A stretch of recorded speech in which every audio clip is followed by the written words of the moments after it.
Hi, my name is Haley. I'm studying digital animation, and this past spring break, I participated in the Cornell USQ Intercultural Exchange program focused on education. For a week, we visited Syracuse, Ithaca, and New York City, in the state of New York. During this trip, I learned so many valuable things. One of the highlights was having dinner at the Huertas family home. Raul and Marianne are a lovely couple, and there were two lessons from them that really stuck with me. First, Raul mentioned how it's not very common for US citizens to travel outside of the country, something that I really hadn't noticed before. He encouraged us to travel, meet new people, and learn new languages.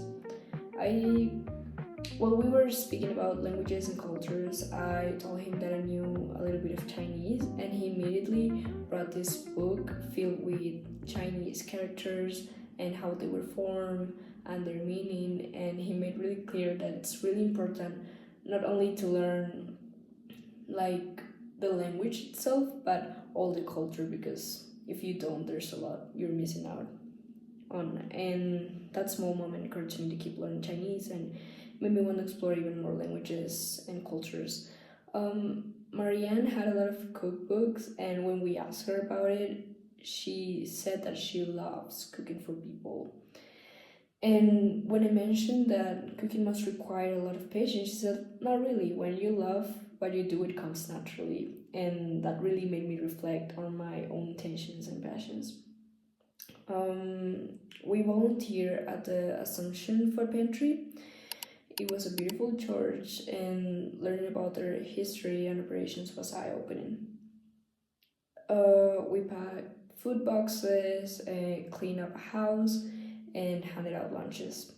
While handing out food, a conversation started. How could we do something like this back in Ecuador? It was fascinating to hear the law students discuss food regulations and challenges involved.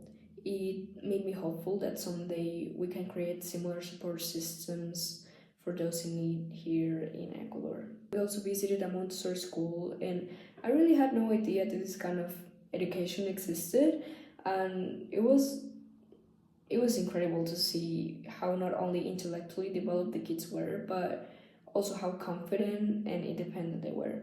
They were truly trained to be leaders from a young age. Afterwards, we spent a couple of days at Cornell University. Cornell is huge, and well, it was also really cold, but it's huge. One day I had the opportunity to attend a macroeconomics class with Anna, and I noticed that during the lecture no one participated, which felt a bit odd. Later, Anna explained that at Cornell, students usually schedule meetings with professors if they have questions rather than asking during lectures. And that's definitely different from what we're used to at UFSQ. Personally, this trip was a huge learning experience. The Cornell students really inspire me. They are smart, proactive, and so passionate about what they do. Like Alejandro has his own research institute, Sherry is very active in policy work and is a firefighter, and Maya shared her beautiful art and murals with me.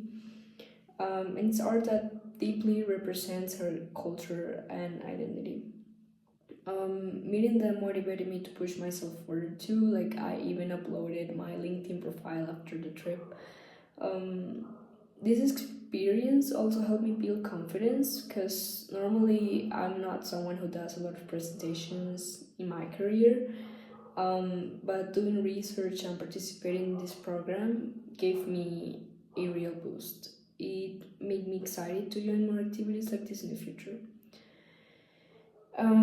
So yeah, I'm incredibly thankful for the opportunity to participate in this program, like meeting all these amazing people, seeing different realities, and learning from so many new experiences really opened my mind. Thank you.